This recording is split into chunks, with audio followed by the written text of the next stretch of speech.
चलिए अब हम देखेंगे सेक्शन नंबर 238।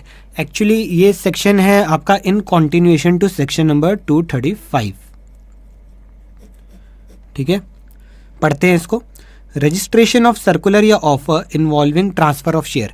कौन से ऑफर की यहाँ पे रजिस्ट्रेशन की हम बात कर रहे हैं, जो ये सेक्शन 235 में हम दे रहे थे कि transferee company prepare scheme by which an offer is to be made to share holder of transferor company. ठीक है, तो ये जो ऑफर है इसको पहले आपको रजिस्टर करवाना पड़ेगा। कहाँ पे? रजिस्ट्रार पे।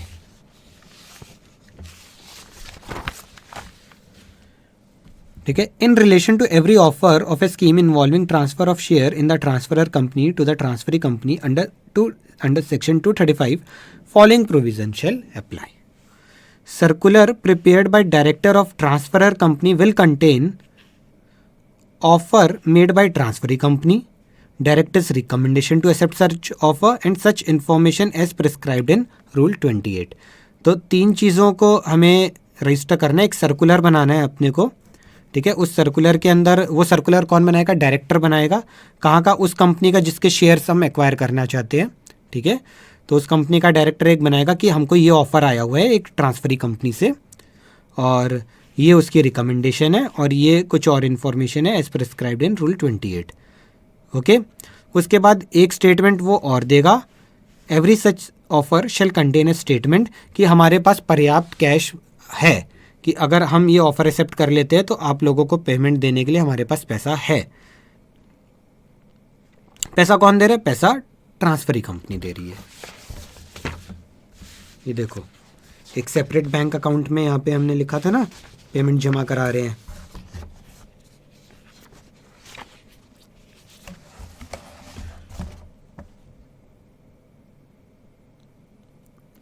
Payment of consideration for acquiring share of descending share holders, transferee company shall send to transferor company.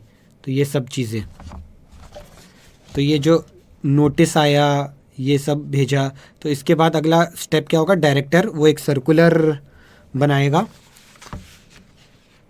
और उस सर्कुलर के अंदर ये सारी इन्फॉर्मेशन देगा, अपनी रिकमेंडेशन देगा, एक स्टेटमेंट देगा कि हमारे पास इनफ कैश आ गया है।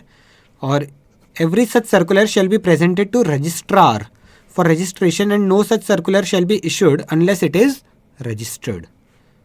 ठीक है, अब रजिस्ट्रार उसको रजिस्टर करने से पहले यही सारी रिक्वायरमेंट्स देखेगा, ये रिक्वायरमेंट सारी फुलफिल हो रही है कि नहीं, और जहाँ उसको लग रहा है कि झूठ बोल रहा है डायरेक्टर, मिसलीडिंग है, वहाँ पे वो रजिस्ट्रार उसको रजिस्टर नहीं करेगा। तो registrar may refuse to register any circular which does not contain the information required to be given under section 238(1)(a ये, और which sets out information which is likely to give a false impression. तो या तो इनमें से कोई information दे नहीं रखी, या कोई इन्फॉर्मेशन दे रखी तो झूठी दे रखी है। तो ऐसे केस में रजिस्ट्रार रिजेक्ट कर देगा, और रिजेक्ट करने के लिए जो रीजंस होगा वो राइटिंग में देगा। Reason of refusal will be recorded in writing and such refusal will be communicated to the parties within 30 days of the application. ठीक है, तो appeal can be filed against the order of registrar. Appeal against the order of the registrar can be filed to the tribunal. और punishment क्या होगी? Director वो issue a circular without getting it registered by registrar shall B liable to a penalty of 1 lakh rupees. तो ऐसे director को 1 लाख रुपए का जुर्माना भरना पड़ेगा। बस इतना सा ही है ये सेक्शन आपका, सेक्शन नंबर 238। तो बेसिकली इस सेक्शन के अंदर हम क्या पढ़ रहे हैं, जो सेक्शन 235 के अंदर ऑफर दिया जा रहा है, उस ऑफर का एक सर्कुलर बनेगा। सर्कुलर कौन बनाएगा? डायरेक्टर बनाएगा। कहाँ का डायरेक्टर बनाएगा? ट्रांसफरर कंपनी का, मतलब जिस कंपनी के शेयर होल्डर्स को ऑफर दिया जा रहा है उस कंपनी के डायरेक्टर वो उस ऑफर को एक सर्कुलर के अंदर लिखेंगे, अपनी रिकमेंडेशन देंगे, और उसके अलावा और इन्फॉर्मेशन देंगे जो कि प्रिस्क्राइब्ड इन रूल 28, और एक स्टेटमेंट देंगे कि हमारे पास इनफ पैसा आ चुका है। और उसके बाद उस इन्फॉर्मेशन को, सर्कुलर को रजिस्टर किया जाएगा। रजिस्टर किससे के द्वारा? रजिस्ट्रार के द्वारा। रजिस्ट्रार उसको रिफ्यूज़ कर सकते हैं जब उसको लगेगा कि ये इन्फॉर्मेशन कम दी है या झूठी दी है। ठीक है, और जो रजिस्ट्रार अगर रिफ्यूज़ कर देता है तो उस ऑर्डर के अगेंस्ट अपील फाइल की जा सकती है टू ट्राइब्यूनल। डायरेक्टर अगर सर्कुलर इशू कर देगा बिना रजिस्ट्रार को बताए या बिना उससे रजिस्टर करवाए तो 1 लाख की पेनल्टी है। बस चलो आखिरी सेक्शन इस चैप्टर का 240 liability of officer in respect of offences committed prior to merger amalgamation. तो ये मर्जर एमलगमेशन होने से पहले अगर कोई ऑफेंस, जैसे कोई जीएसटी का घपला कर रखा हो, इनकम टैक्स का घपला कोई और कर रखा हो, तो उन ऑफेंसेस का क्या होगा कि वो ऑफेंसेस मान लो अभी तक ऑन रिकॉर्ड आई नहीं, मर्जर हो गया, एमलगमेशन हो गया, बाद में पता लग रहा है जब ये कंपनी उस ज़माने में उस कंपनी ने ये गड़बड़ की थी, तो ठीक है उनको हम पनिश करेंगे। हमने ये कब कहा कि उनके पाप धुल गए मर्जर एमलगमेशन करने से। तो any offence committed by any officer prior to merger, ठीक है, liability in respect of such offence shall continue, ठीक है।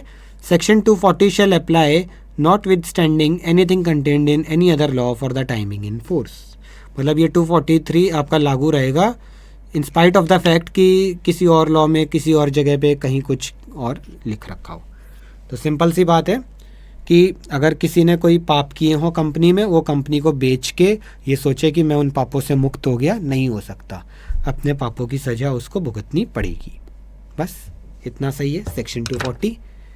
तो that's all in the chapter number 5 compromises arrangement and amalgamation of company. तो कुछ पूछना हो तो मेरे को व्हाट्सएप पे पूछ लीजिएगा। And thank you very much for watching all the videos. Bye.